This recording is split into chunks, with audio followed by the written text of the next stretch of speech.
मैं भी मानता कि आतंक का कोई धर्म नहीं होता। मैं मानता हूं कि हर मुसलमान आतंकवादी नहीं होता है, लेकिन अब मुझे ये मानना पड़ रहा है कि हर आतंकवादी मुसलमान ही क्यों होता है। पाकिस्तान में आतंकवाद पैदा होता है, जन्म लेता है, पलता है, पुसता और बड़ा किया जाता है। वकील आतंकवादी, पत्रकार आतंकवादी, यही रह गया हमारे देश में। क्या उन्होंने ये देखा कि लाल किला में तो पूरी दुनिया से लोग आते हैं? कोई गुवाहाटी से आता है, कोई चौपाटी से आता है, कोई कन्याकुमारी से आता है। उन्होंने किसी की शर्म नहीं की। उनका मतलब दहशत। दिल्ली ब्लास्ट के बाद एक बार फिर बहस तेज हो गई है कि क्या आतंक का कोई धर्म होता है। इस पर तमाम सियासी दल हैं जो अपनी अपनी सहूलियत के हिसाब से इसके जवाब दे रहे हैं। लेकिन आज हमारे साथ इसी मुद्दे पर चर्चा करने के लिए सुप्रीम कोर्ट के वरिष्ठ वकील डॉक्टर एपी सिंह हैं। उनसे बात करते हैं। सर, जो दिल्ली ब्लास्ट हुआ उसके बाद जिस तरह से एक्यूज जो थे वो सब एक ही धर्म के हैं ज्यादातर, और फिर से ये बातें उठने लगी हैं कि आतंक का कोई मजहब नहीं होता, आतंक का कोई धर्म नहीं होता, तो इसे किस तरह से देखते हैं आप? मैं भी मानता कि आतंक का कोई धर्म नहीं होता। मैं मानता हूं कि हर मुसलमान आतंकवादी नहीं होता है, लेकिन अब मुझे ये मानना पड़ रहा है कि हर आतंकवादी मुसलमान ही क्यों होता है। इस पर सोचना पड़ेगा लोगों को, इस पर समझना पड़ेगा। जब भारत और पाकिस्तान का बंटवारा हुआ, विभाजन की विभीषिका थी, बहुत गलत निर्णय था, लेकिन वो राष्ट्र इस्लामिक राष्ट्र बन गया बंटवारे के बाद। उन्होंने अपनी उसी फसल को आगे बढ़ाया। पाकिस्तान में आतंकवाद पैदा होता है, जन्म लेता है, पलता है, पुसता और बड़ा किया जाता है। तो इस तरह से जो लगातार पाकिस्तान आतंकवाद को पाल पोस के बड़ा करके भारत के खिलाफ प्लांट करता है, ये एक बार नहीं है। आप लाल किला दोबारा कांड हुआ, एक बार पहले हो चुका। ये हाई कोर्ट कोर्ट्स में जो बम की धमकी हुई, ये पहली बार नहीं धमकी हुई, पहले भी हो चुकी। Delhi high court gate number 5 गवाह है आतंकवादी घटनाओं का। 26/11 हुआ, संसद पे हमला हुआ, पुलवामा कांड हुआ, पहलगाम कांड हुआ, उरी कांड हुआ। जो जम्मू कश्मीर की अर्थव्यवस्था का मुख्य साधन पर्यटक हैं, टूरिस्ट हैं, माता वैष्णो देवी, बाबा अमरनाथ यात्रा, बाबा बर्फानी की यात्रा पे पूरी दुनिया से लोग जाते हैं। माता वैष्णो देवी यात्रा पर जाने वाले यात्रियों की बस पर आतंकवादी हमला हुआ। जम्मू कश्मीर, इंडियन रेलवे, दुनिया की सबसे बड़ा रेल उपक्रम, सारे देश से ट्रेनें जम्मू पहुंचती, जोड़ती हैं, देश को जोड़ने का काम करती हैं। सबसे सस्ता और सुलभ यात्रा का साधन है। लेकिन जम्मू की रेलवे स्टेशन, जम्मू जंक्शन पर आतंकवादी हमला हुआ। बाबा अमरनाथ यात्रा पर जाने वाले लोगों को आतंकवादी हमला हुआ। वो तो मैं धन्यवाद करता हूं उस समय शिवसेना के बाल ठाकरे साहब ने, जब उनसे कहा गया कि आतंकवादियों ने धमकी दी है कि अमरनाथ यात्रा नहीं होगी। बाल ठाकरे साहब ने कहा मुंबई में, अगर अमरनाथ यात्रा नहीं होगी तो मुंबई से जाने वाले हज का जहाज 1 इंच पहिया आगे नहीं बढ़ेगा। यह हमारे देश की रही है। हम सहनशील हैं, हम सर्वे भवन्तु सुखिनः सर्वे सन्तु निरामया में विश्वास रखते हैं। हम अहिंसा परमो धर्म करते हैं। हम अपनी हवन पूजन करते हैं तो धर्म की जीत हो, अधर्म का नाश हो, विश्व का कल्याण हो, प्राणियों में सद्भावना हो, यह हमारा उद्घोष होता है। लेकिन आतंकवादियों का कभी कोई ऐसा उद्घोष नहीं रहा। उन्होंने अगर अभी अभी लाल किला पे बम ब्लास्ट किया, 3000 किलो RDX फरीदाबाद में पकड़ी गई।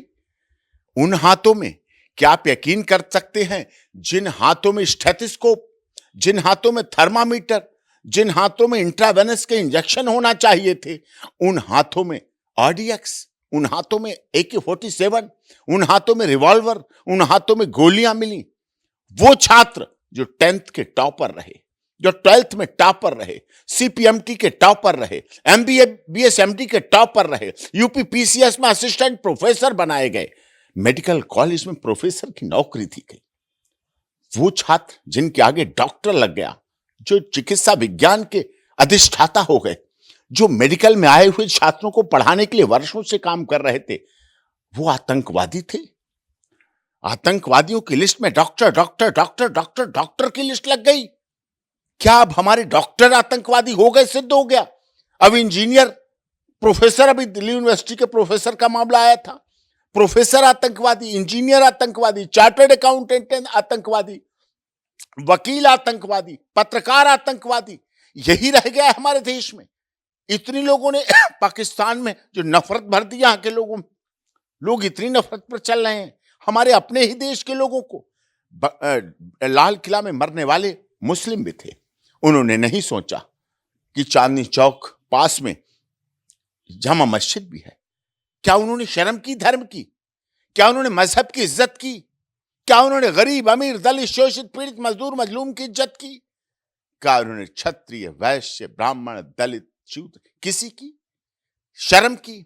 क्या उन्होंने ये देखा कि लाल किला में तो पूरी दुनिया से लोग आते हैं, कोई गुवाहाटी से आता है, कोई चौपाटी से आता है, कोई कन्याकुमारी से आता है, कोई कश्मीर से आता है, कोई अटक से आता है, कोई कटक से आता है। उन्होंने किसी की शर्म नहीं की।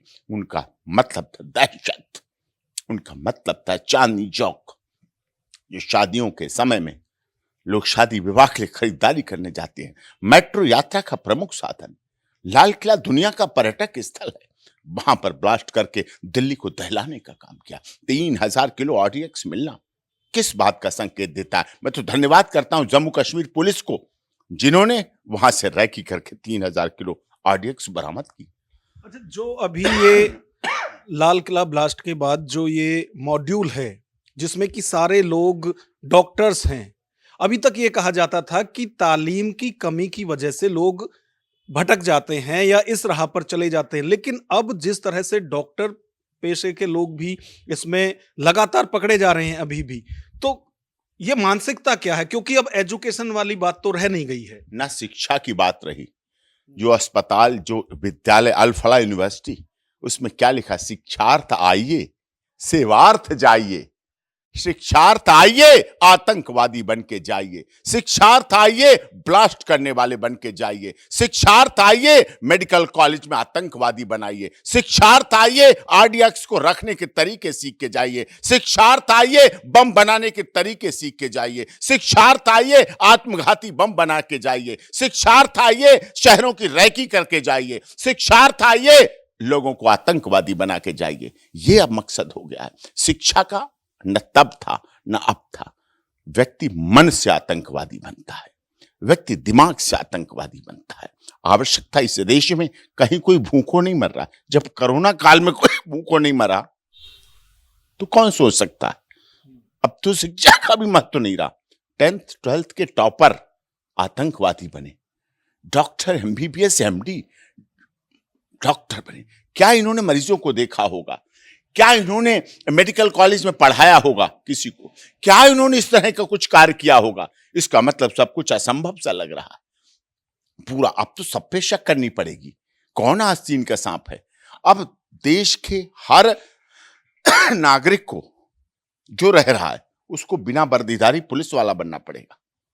उसको हर नीचे देखना है उसे अपने, कि व्यापारी है कि आतंकवादी है, ये टैक्सी ड्राइवर है कि आतंकवादी है, ये कंपाउंडर है कि आतंकवादी है, ये मेडिकल रिप्रेजेंटेटिव है एमआर है कि आतंकवादी है, ये काला कोट पहन के वकील बन के जाता है कि आतंकवादी है, ये पत्रकार की आईडी लेकर जाता है या आतंकवादी है, या रैकी कर रहा है, ये चार्टर्ड अकाउंटेंट है लैपटॉप लेके जाता है खाता बही खाता कर रहा है या आतंकवादी बना रहा है, सब्जी बेचने जा रहा है कि आजाद मार्केट की रैकी कर रहा है।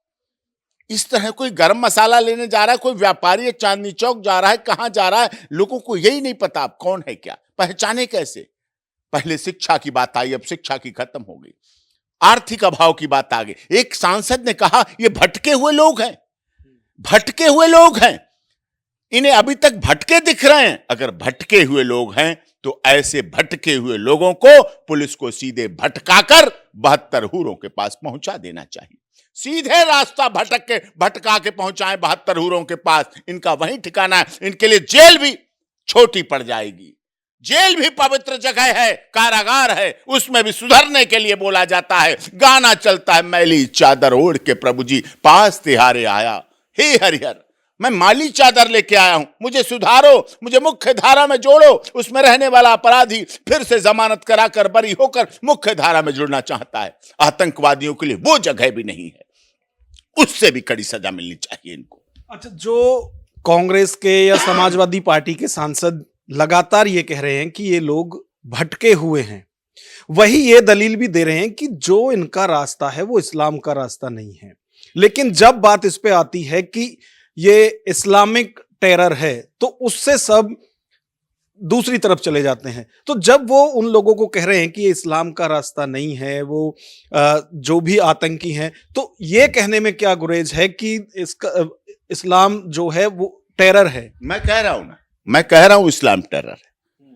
मजहब नहीं सिखाता आपस में बैर करना, कुरान शरीफ में नहीं लिखा है, मोहम्मद साहब ने नहीं सिखाया, इस्लाम ने नहीं सिखाया। लेकिन हर आतंकवादी मुसलमान ही क्यों निकलता है? हर जिहादी मुसलमान ही क्यों निकलता है? हर फिरका परस्त मुसलमान ही क्यों निकलता है? कैसे बचाओगे आप उन्हें? अब वहां पर मोहन का नाम तो नहीं ले दोगे ना, वो तो नहीं ले कहा जा सकता है ना। अगर आतंकवादी हैं, डॉक्टर की लिस्ट मुझे दुख आ गया, मन को देख के रोना आ गया। सब में डॉक्टर डॉक्टर डॉक्टर। अरे डॉक्टर तो भगवान होते थे, भगवान यमराज कैसे हो जाएंगे? जो डॉक्टर भगवान होते थे, जिंदगी देते थे, जीवन देते थे, उन्हें यमराज बना दिया। वो यमराज का काम कर रहे हैं और यमराज की फैक्ट्री चला रहे हैं। यमराज तो एक दो को उठा के ले जाते हैं, वो तो पूरा ब्लास्ट कर देते हैं। कितने लोग मरे, स्वाहा स्वाहा हो जाए, राख राख हो जाए, धुआं धुआं हो जाए, तबाही तबाही हो जाए। कोई वहीं गाड़ी में घूम रहा है, उसी शहर में, उसी शहर की इमारतों को निहार रहा है, वहीं उसी शहर में खा रहा है, पी रहा है, चाय पी रहा है। क्या उसी को आप उड़ा देंगे? आप उसी को ब्लास्ट कर देंगे? आप किस तरह की आग लेके चले हैं? किस तरह से देश में रह रहे हैं? किस तरह का प्रोटेक्शन आपको नेताओं ने दिया है? मुफ्ती मोहम्मद शहीद की बेटी क्या कहती है? इनके घर मत तोड़ो। अरे इनके घर इतने तोड़ो कि वहां पे गड्ढा हो जाए, दिखने लायक जमीन भी न लगे, उसको गड्ढा बना दो और देखते रहे लोग। यहां कभी आतंकवादियों का घर हुआ करता था, आज गड्ढा है। इतना तोड़ा जाना चाहिए। उन्हें प्रोटेक्ट कर रही हैं। 370 और 35 को झेलते झेलते नहीं दुखी हुई। इसका मतलब ये लोग जो नेता हैं, जो इस्लाम के लोगों की नेतागिरी की बात करते हैं, ये सबसे बड़े इस्लाम के दुश्मन हैं। यही सबसे बड़े दुश्मन हैं। ये नहीं चाहते जम्मू कश्मीर में फिर से जैसे खुशहाली आई, वहां सब शिक्षित होना शुरू हुए। नहीं चाहते वो पत्थरबाज बने रहें, वो इसी तरह का घटनाक्रम कर दे रहे हैं। अच्छा, महबूबा मुफ्ती का आपने जिक्र किया। जब वो ये सब कह रही थी तो उस वक्त वो ये भी कह रही थी कि जिन लोगों को अभी पकड़ा जा रहा है, उन्हें अभी शक की बिना पर पकड़ा जा रहा है। उनके परिवार के लोगों को ऐसे घसीट के पुलिस ले जा रही है जैसे कि वो घोषित हो गए हों कि वो आतंकी हैं। हाँ, उन्हें उनकी तरफ से वकालत करना चाहिए, आके उनके घरों में रहना चाहिए और उनके जहां कहीं असलाह छुपे रखे हैं, आरडीएक्स छुपी रखी है, AK-47, उन्हें संभाल के रखना चाहिए। उन्हें सीधे आना चाहिए कि ना हम भी है उनके साथी। बोलने में क्या दर्द लग रहा है? छुपे छुपे क्यों रास्ता निभा रहे हो? सीधे सीधे आके कहो ना, हम ही हैं इनको पनाह देने वाले, हम ही इनकी पनाहगाह हैं, हम इनको पनाह देते हैं, हम इनको शेल्टर देते हैं, हम इनको फाइनेंशियल एड देते हैं, हम इनको प्रोटेक्ट करते हैं, हम इनको लीगल प्रोटेक्ट करेंगे, हम इनको बचाएंगे। सीधी सीधी बात करो ना, दो बातें क्यों करते हो? सीधे कहो कि हम आतंकवाद के साथ हैं, हमें आतंकवाद से प्यार है, हम आतंकवाद के द्वारा भारत सरकार को अस्थिर करना चाहते हैं, हम आतंकवाद के आधार पर देश की राष्ट्रीय एकता अखंडता को ध्वस्त करना चाहते हैं, हम चाहते हैं कि यहां पर इस तरह का राष्ट्र बने। ऐसी भावनाएं लानी चाहिए, इन्हें बोलना चाहिए। अच्छा, जब भी कहीं भी इस तरह के टेरर अटैक होते हैं तो उसके तुरंत बाद ही उसकी जिम्मेवारी ली जाती थी किसी भी आतंकी संगठन की तरफ से, लेकिन पहली बार ऐसा हो रहा है कि किसी ने इसकी जिम्मेवारी नहीं ली है। दूसरा ये कि पीओ के एक पूर्व प्रधानमंत्री हैं, उनकी तरफ से कहा जा रहा है कि ये पहलगांव के बाद जो ऑपरेशन सिंदूर हुआ था, उसका बदला हमने घर में घुस के लिया है और इतने चीथड़े उड़ाए हैं कि काउंटिंग नहीं कर पा रहे हैं कितने लोग मरे। तो सवाल ये है कि जब पीएम कहते हैं कि ये देश पर अटैक माना जाएगा, तो जब उनके नेता कह रहे हैं, तो अब तो ये संलिप्तता तो हो ही गई कि पाकिस्तान से सब कुछ हो रहा है ये। सब कुछ हो रहा है, दिख रहा है। और जो हमारी सरकार ने कह रखा था कि ऑपरेशन सिंदूर अभी जारी है, रुका हुआ नहीं है, अब उन्हें अपने बयान देखने चाहिए। अगर बयान उन्हें नहीं मिल रहा है तो आप जैसे वरिष्ठ पत्रकारों के चैनल देखने चाहिए जिन पर वो बयान पड़े हुए हैं, जिनमें उन्होंने कहा था कि अब कोई अगर आतंकवादी हमला होगा तो हम अपने राष्ट्र के खिलाफ उसे पाकिस्तान का घोषित युद्ध मानेंगे, एक्ट ऑफ वार मानेंगे। ये बात हमारे गृह मंत्री जी भी कह चुके हैं, रक्षा मंत्री जी भी कह चुके हैं, प्रधानमंत्री जी भी कह चुके हैं। सुबह बहुत बीती, चिथड़े बहुत पड़े हुए, अभी घरों की आत्मा की शांति नहीं हुई है। फिर उनका क्या? फिर ऑपरेशन सिंदूर जारी का मतलब क्या? केवल कागजों में जारी है, केवल मिनिस्ट्री ऑफ होम अफेयर्स में जारी है, कि रक्षा मंत्रालय में जारी है, या घर पे जारी है? क्यों नहीं सुबह हुई? अगर शाम को ब्लास्ट होता है तो सुबह का सूरज आतंकवाद को समाप्त करते हुए पाकिस्तान में क्यों नहीं दिखा? दिखना चाहिए। अगर उन्हें घर में घुस के मारा है तो हमें भी उसका जवाब देना चाहिए। जनता जानना चाह रही है एक्ट ऑफ वार की परिभाषा क्या है। जनता जानना चाह रही है ऑपरेशन सिंदूर कैसे माना जाए चलते हुए। क्यों ना माने ऑपरेशन सिंदूर बंद हो गया, क्यों ना माने ऑपरेशन सिंदूर किन ताकतों की वजह से बंद हो गया। इस पर तो ध्यान देना पड़ेगा आपको, इस पर तो सोचना पड़ेगा। सरकार को इस पर काम करना चाहिए। सरकार को गंभीरता से अपनी देश की जनता के लिए, लोकतंत्र की परिभाषा का मतलब है जनता की सरकार, जनता के द्वारा जनता के लिए चुनी जाती है, तो फिर वो क्यों नहीं उसके लिए काम कर रही है। देश की स्वतंत्रता, राष्ट्र की सार्वभौमिकता दिल्ली से ज्यादा अधिक कौन सी जगह सेंसिटिव थी? 3000 किलो आरडीएक्स में पूरी दिल्ली उड़ाई जा सकती थी। अगर उसको उस तरह से किया जाता, जम्मू कश्मीर पुलिस ना ट्रैक करती। उधर बाबा बागेश्वर की यात्रा निकल रही थी, सारे पत्रकार, धर्म तीर्थराज, सभी संत महात्मा सब लोग वहां लगे हुए थे। वहां भी कुछ हो सकता था। इसका मतलब गजवा ये हिंद बनाने वाली बात सिर्फ लाई जा रही है, उसको पोषित किया जा रहा है, हिंदू राष्ट्र के खिलाफ किया जा रहा है काम, और सरकार चुप बैठी है। सरकार कुछ सख्ती से काम करना चाहिए। हमारी रफाल में जंग तो नहीं लगी है, हमारे आग्नेयास्त्र तो बनने शुरू हो गए हैं भारत में। अब तो हमें बाहर से वो जैसी नहीं लानी पड़ती। अब तो हमारे अपने संसाधन हैं, लेकिन उनको प्रयोग करने की जरूरत है। दिल्ली में राष्ट्रपति भवन है, दिल्ली में पूरी दुनिया के दूतावास हैं, सभी प्रदेशों के भवन हैं। यहाँ चीफ जस्टिस ऑफ इंडिया का सुप्रीम कोर्ट है, हाई कोर्ट्स है। पहले भी हुआ, अभी भी धमकियां दी गई कोर्ट को। लगातार थ्रेट की जा रही है, लगातार किया जा रहा है। वो थ्रेट हमें दें, वो अपना एक्ट ऑफ वार करें, वो लाल किले पे हमला करें, वो इस तरह का आरडीएक्स लाके 3000 किलो आरडीएक्स बरामद हो, तो इसके और बड़ा क्या सबूत चाहिए? उस पर तो एक्शन होना चाहिए, और तुरंत एक्शन नहीं होगा तो फिर कब होगा? फिर चिड़ियां चुंग जाएंगी, पछताए तब क्या होता है, उसका तो कोई फायदा नहीं है। अच्छा, मेरा आखिरी सवाल आपसे ये है कि जब उत्तर प्रदेश के मुख्यमंत्री योगी आदित्यनाथ की तरफ से कांवड़ यात्रा में खास तौर से कि सभी को अपनी दुकानों के आगे ऑनर के नाम लिखने होंगे, उस वक्त बड़ा हो हल्ला मचा। लेकिन अब जबकि एक धर्म के डॉक्टर तक भी आतंकवादी निकल रहे हैं, तो अब तो हर किसी को यह जानने की आवश्यकता भी है कि वो किसके यहाँ से खाना खा रहे हैं या कोई भी काम वो किससे करा रहे हैं, क्योंकि नाम बदलकर बहुत रहते हैं ये लोग। अब आइडेंटिटी आपको दिखानी पड़ेगी। जब हर एक को आइडेंटिटी दिखानी पड़ती है, अगर मैं सुप्रीम कोर्ट का वकील हूं तो हमें हर समय ये कार्ड रखना पड़ता है जिसके थोड़ी थोड़ी जगह पर supreme court of India, supreme court of India, supreme court of India proximity लगा हुआ है। ये टच करना पड़ता है एंट्री कराने के लिए। जब ये सब कुछ सबके लिए है, हर एक के लिए है, तो सबके लिए होना चाहिए। सबके लिए खाने की दुकान, पीने की दुकान, हम क्यों ना शक करें? लोग क्यों डरे हुए रहें? लोग क्यों नहीं बेफिक्र हों? बेफिक्र होना, जीवन जीने का अधिकार, ये भी तो हमारा संविधान देता है। ये भी तो हमारा संविधान ही देता है जिंदगी जीने का अधिकार। तो हम जिंदगी कैसे जिएंगे, कैसे हम उस अधिकार को पाएंगे? उसके लिए सरकार को काम करना चाहिए। और केवल उत्तर प्रदेश सरकार क्यों, दिल्ली सरकार क्यों नहीं, हरियाणा सरकार क्यों नहीं, पूरे देश के सब राज्यों की सरकारें क्यों नहीं? जब हर जगह जब जीएसटी नंबर लिखा जाता है तो वो नंबर क्यों नहीं होना चाहिए आइडेंटिफाई?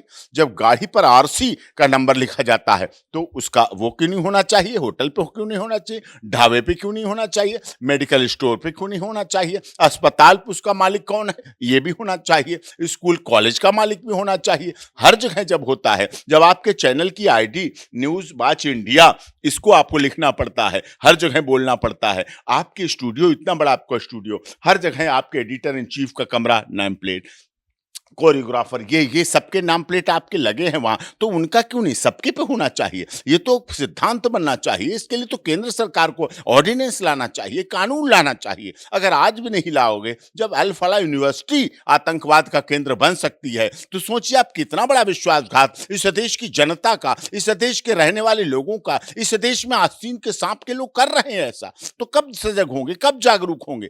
हर समय एनआईए कहां काम कर सकती है? एनएसजी कितना काम करेगी? जम्मू कश्मीर पुलिस कितना काम करेगी? अपनी जिम्मेदारी भी तो निभानी चाहिए सबको।